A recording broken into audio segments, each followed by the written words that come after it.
ပြေမှုတွေနဲ့ကြုံလာတဲ့အခါရဲ့ဝေးကမေးရဲ့အိမ်လေးတန်တာကလွမ်းလုံးနေတယ်နာချင်မှုတွေရင်မချင်မိလို့ရဲ့ပြောရမှမနေတော့ရနေရတယ်ဘယ်တော့မှမွေးရမင်းလေပြန်ဝင်ရနိုင်မလဲစဉ်းစားရင်ထွေးလို့နေမိရဲ့ဘယ်တော့မှချစ်ရတဲ့မင်းရဲ့အိမ်လေးနဲ့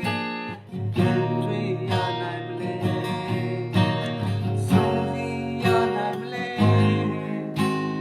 တန်တာလုံးလုံးဆုံးပြီး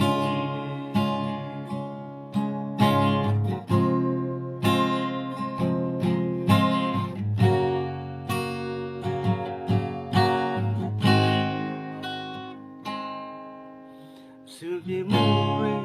ကြုံလာတဲ့